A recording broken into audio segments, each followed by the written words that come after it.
Pronto. Agora eu vou abrir a apresentação. Só um minuto.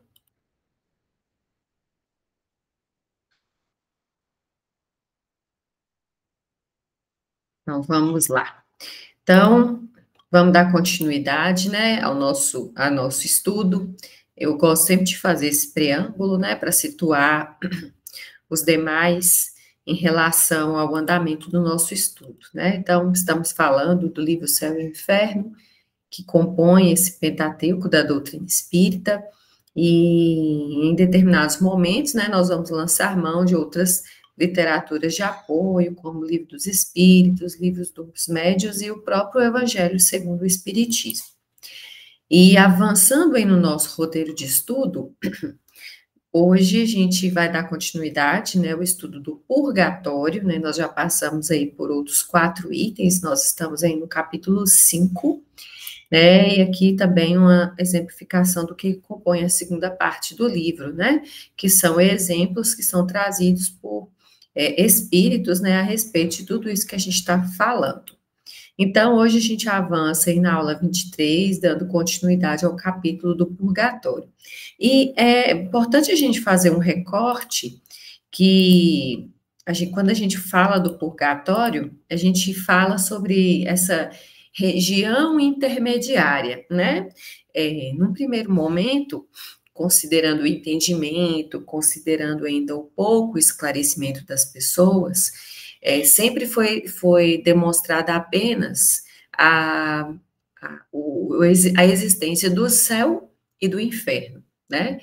E aí, com esse próprio entendimento, né, e esse esclarecimento, muitas vezes, da questão das penas eternas, né, essa região intermediária dita purgatório, esse conceito aparece, né, justamente porque a gente começa a compreender que seria muito ruim e pouco produtivo se a gente tivesse essa questão das penas eternas e não ter essa possibilidade de refazimento e de reparação.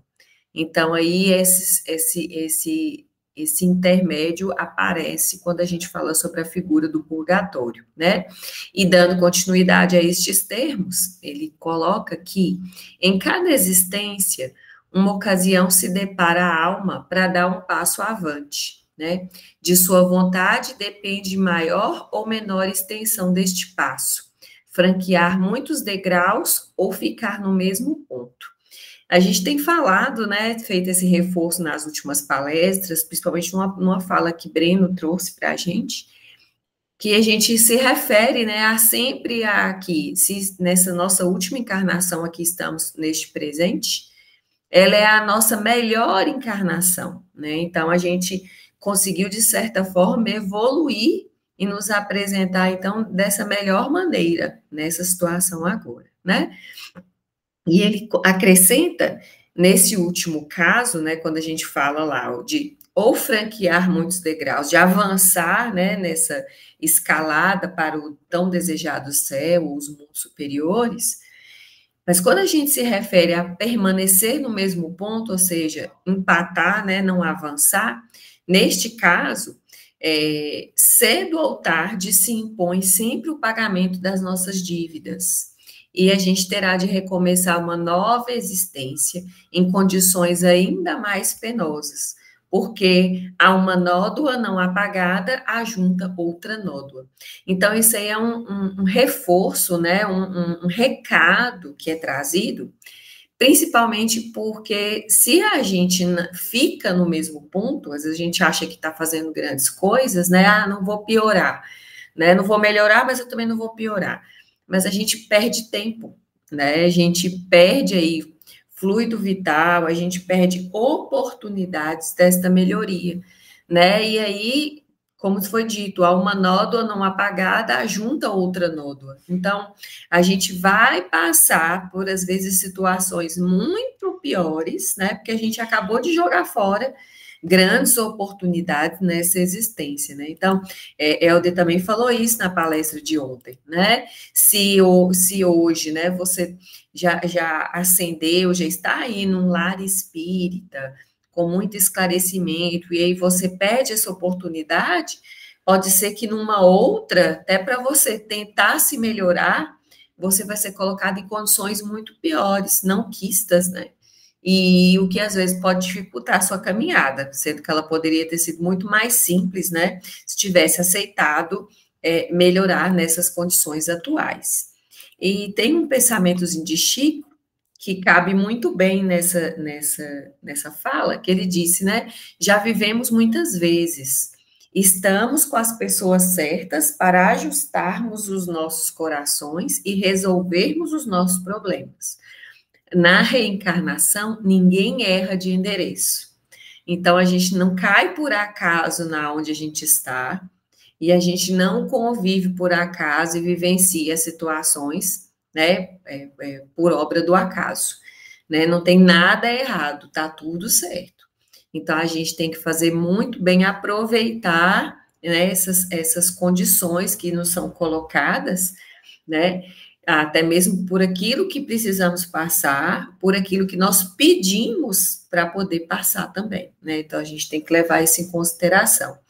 Né, quando estamos lá entre as existências corporais, né, quando a gente está no mundo, numa existência espiritual, no mundo espiritual, que a gente recobra a nossa consciência e a gente, às vezes, até avança muito mais nesse amadurecimento devido ao estado de consciência que a gente se encontra, né? E aí, quando a gente retorna para o meio corporal, a gente revela exatamente aquilo que a gente necessita se melhorar, né? Dando continuidade, ele até reforça, né? Que pois, nessas sucessivas encarnações, que a alma se despoja das suas imperfeições, né? Que se purga, ela se melhora, em uma palavra, até que esteja bastante pura para deixar os mundos de expiação como a terra, onde os homens expiam o passado e o presente em proveito do futuro. Então, a existência corporal é que vai permitir que nós nos melhoremos, né? É aqui que serão feitas as reparações, né? Os arrependimentos, os pedidos de perdão e as reparações sobre tudo aquilo que nós fizemos, né? Então, é aqui que ela vai se depurar, né? E se tornar apta para esses mundos superiores que todos nós tanto desejamos, né? Que nos aproxima daquilo que é melhor, daquilo que é bom e daquilo que é puro, né? Que é estar perto de Jesus. E, contrariamente, porém, à ideia que deles se faz, né, em relação a essa questão do passado e do futuro, depende de cada um prolongar ou abreviar sua permanência, né, nesses mundos, segundo o grau de adiantamento e pureza atingido pelo próprio esforço sobre si mesmo. Que é aquela coisa que a gente fala, né? Se a gente está na Terra, né, com determinados comportamentos, é porque a gente reconhece que nós ainda não somos anjos, né? E estamos aqui para esse melhoramento. Então, esse prolongamento ou essa abreviação dessa permanência vai depender de nós mesmos, né? O livramento se dá não por conclusão do tempo e nem por mérito dos outros, né? Mas pelo próprio mérito de cada um, consoante a estas palavras do Cristo, né? A cada um segundo suas obras. E é a melhor demonstração da justiça de Deus. E nos faz recordar sobre aquela primeira fala que eu trouxe do purgatório, né? Que lá naqueles locais lá onde cada um se situaria, né? Ele não teria ali a condições de reparação, porque ele não voltaria para o mundo corporal. E lá ele dependeria até das orações e dos pedidos de outros por cada um de nós. Mas a gente sabe que aquilo ali não existe, né? E pelo contrário, né? Nada de méritos alheios, mas os méritos pelas nossas próprias atitudes mesmo, pelos nossos próprios merecimentos, né? É importante a gente analisar isso daqui. E aquele, pois, que sofre nessa vida, né? Isso é uma das coisas que a gente vai refletir muito.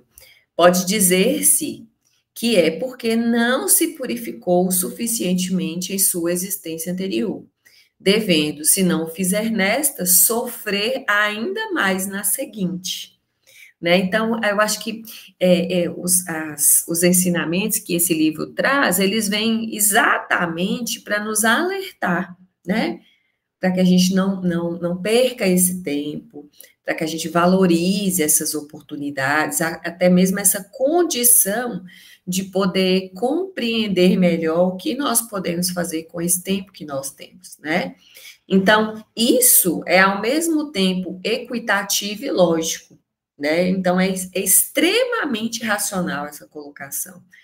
Sendo o sofrimento inerente à imperfeição, tanto mais tempo se sofre, quanto mais imperfeito se for. Então, até para a gente poder refletir sobre aquilo que nos acontece, né? Às vezes a gente fala do milindre, da birra, de chorar, né? O chororô que às vezes a gente apronta. Quer dizer, isso tudo reflete, né, a nossa imperfeição, nossa capacidade de reconhecer que tudo aquilo que nos acontece é por nosso merecimento, né? E da mesma forma, porque tanto mais tempo persistirá uma enfermidade, quanto maior a demora em tratá-la. Né? Então, num comparativo aqui, né, numa analogia aí com uma enfermidade, né, quanto mais tempo você se recusa a tratar aquilo, mais ela vai perdurar, mais dores virão, né? Então, assim aqui, enquanto o homem for orgulhoso, sofrerá as consequências do orgulho, e enquanto egoísta, as do egoísmo. Né? Então, tudo vai estar alinhado com a nossa vibração, com a nossa frequência, e com aquilo que a gente projeta, né, sobre a nossa existência, né? Projeta sobre o nosso tempo, projeta sobre as nossas atitudes, né, em relação àquilo que fazemos. Então, é bem interessante essa colocação que ele faz. Devido às suas imperfeições, o espírito culpado sofre primeiro na vida espiritual. Olha que interessante. Então, o sentimento de culpa, né, e de sofrer essa consciência vem primeiro na vida espiritual, que é a verdadeira vida, né? E depois ele é facultado à vida corporal como um meio de reparação. Então, o primeiro momento de sofrimento vem com esse reconhecimento na vida espiritual, para só depois vir a questão da vida corporal para haver a reparação, né? Então, é por isso que ele se acha, né, ele se encontra nessa nova existência, quer com as pessoas a quem ofendeu, quer em meios análogos, né, àqueles em que praticou o mal, quer ainda em situações opostas à sua vida precedente, como, por exemplo, na miséria, se foi um mal rico, ou sendo completamente humilhado, se foi muito orgulhoso em outras etapas, né? Para que essa reparação realmente aconteça, né? Então, ele já vem com a questão da culpa, né? O sofrimento em relação a isso na sua vida espiritual e vem para a vida corporal para que ocorra essa reparação, né? E a demonstração de que ele se melhorou em relação a esses vícios, né? E a essas pequenezes, no caso. E uma fala interessante, né, para complementar, para endossar isso aí, esse tema aí que a gente está trazendo, de Kardec, né, ele traz essa fala do arrependimento é o primeiro passo para o aperfeiçoamento, mas sozinho não basta, é preciso ainda a expiação e a reparação.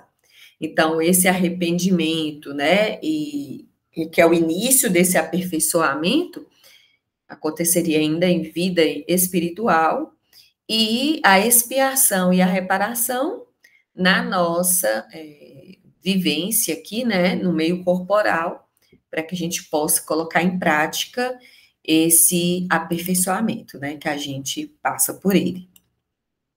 Então, a expiação no mundo dos espíritos e na Terra não constitui um duplo castigo para eles. A gente poderia pensar isso, né? Sofrer essa expiação no mundo espiritual e depois ainda vir na Terra, né? E aí seria um castigo duas vezes. Mas ele se comporta apenas como um complemento, um desdobramento do trabalho efetivo a facilitar o progresso. É como se fosse igual quando a gente faz uma pós-graduação, né? Você vai lá, você se melhora, faz esse aperfeiçoamento através dessa expiação no mundo dos espíritos, né? Para facilitar quando você estiver na jornada de encarnado, né? Então, do espírito vai depender o quê? Aproveitar essa estadia, né?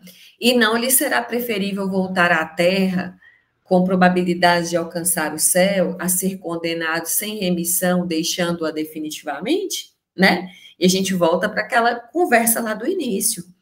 Melhor essa oportunidade de vir, porque somente através dessas reencarnações é que vai ser possível alcançar, ascender para os mundos superiores, né? Senão você ficaria estacionado.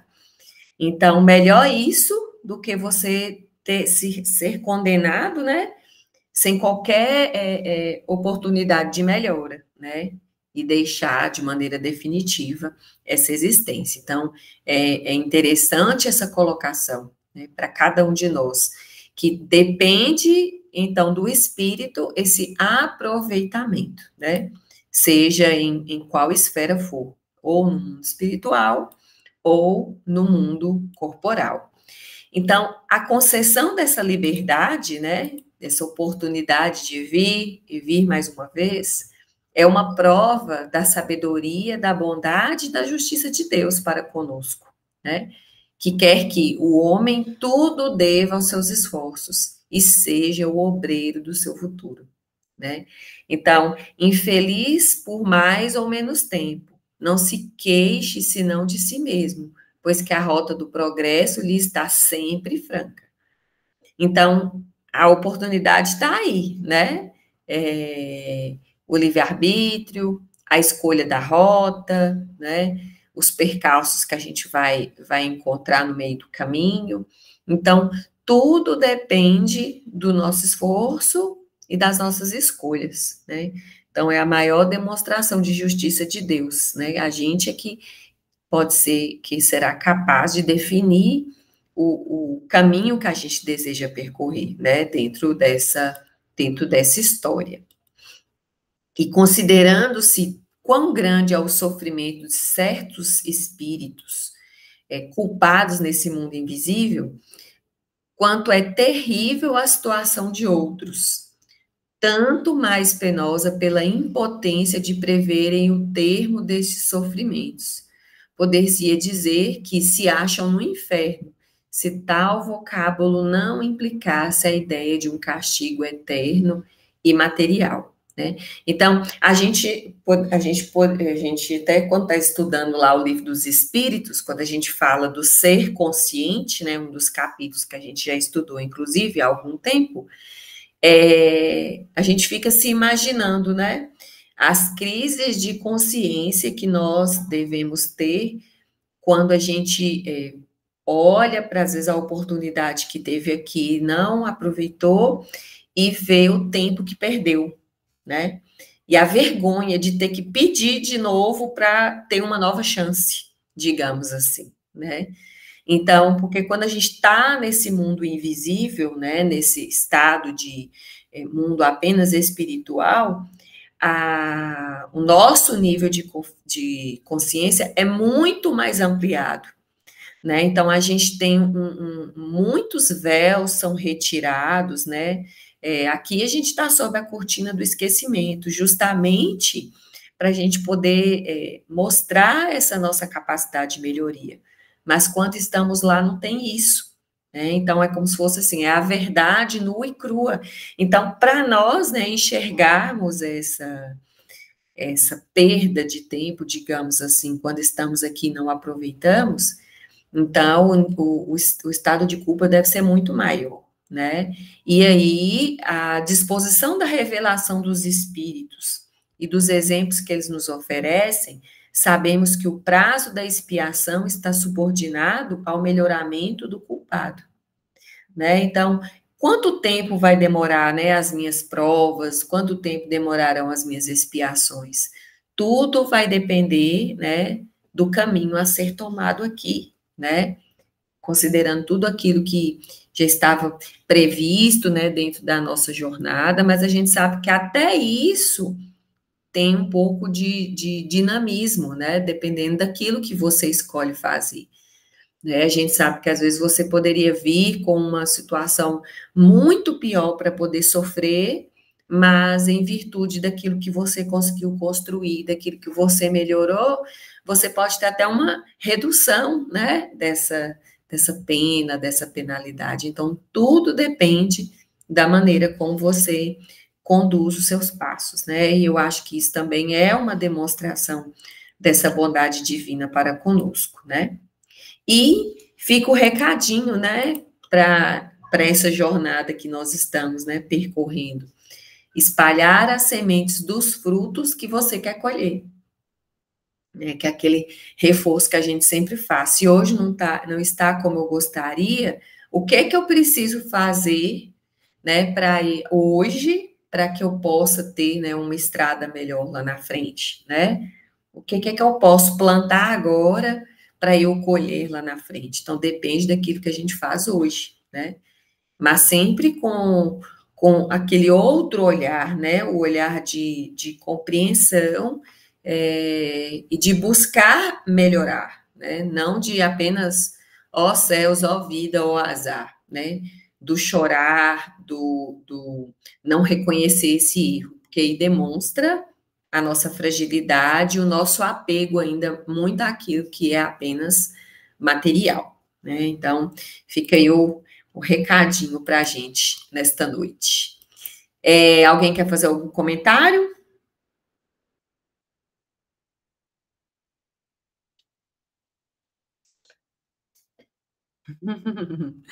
Pode falar. Adivinha? Não, é só para. Você falou uma coisa interessante que a gente fica se perguntando, né? Por que que, se a gente sabe que vai sofrer, né? Por que que a gente acaba aceitando a reencarnação? E é só para reforçar, né? Porque, na verdade, quando você aceita passar pela prova e pela expiação, é como se você estivesse pagando uma dívida muito grande apenas com uma parcela pequena, né? Ou seja, você vai pagar às vezes assim, bem menos do que de fato você deve. Então, no plano espiritual, a gente ficando no plano espiritual e não reencarnando, a gente acaba não pagando essa dívida, né? Então, a gente tem esse benefício, podemos dizer assim. Então, por que que a gente aceita, né? É porque você vai saldar uma dívida muito grande pagando uma pequena parcela, né? É só para complementar, porque de fato reencarnar no mundo de prova e expiação não é uma coisa muito boa, né? Mas a gente acaba indo. E se você não vier, você não avança. Porque o Exatamente. único mecanismo, a única forma de você reparar é aqui. Aqui, né? Estando encarnado, não importa se é na Terra ou sei lá onde é. Mas lá você, tipo assim, igual eu falei, você adquire um pouco mais de conhecimento, faz lá uma pós-graduação para te ajudar a vir aqui e aplicar isso, porque o avanço só vem quando você estiver por aqui. Não tem Mas outro jeito. assim, vamos imaginar que a gente sabe que existe várias colunas. Vamos colocar nosso lar, que a gente vê muito em filmes, né? Então, assim, se você já está em nosso lar, né? Vamos imaginar, você já está numa vida relativamente tranquila no nosso lar, fazendo as coisas que você tem que fazer e tal, eu vou reencarnar, não, vou ficar aqui mesmo. Entendeu? Assim, a gente já está em nosso lar, né? Por que que eu vou querer voltar para a Terra de novo para ficar sofrendo e tal, né? Mas é por isso, é porque a gente sabe que precisa e que quando a gente tem essa consciência, né, do tamanho do caminho a ser percorrido, ficar em nosso lar não é um lugar de morada, é um lugar, né, de passagem só, né? É uma Exatamente. estadia temporária, né? Então é só para a Aí gente você vê que imaginar. você vai vir, às vezes, com uma missãozinha, que era aquilo que estava faltando para você ascender para ir para um mundo melhor, né? Muito bom. Então, eu vou parar de gravar aqui para a gente poder fazer o encerramento.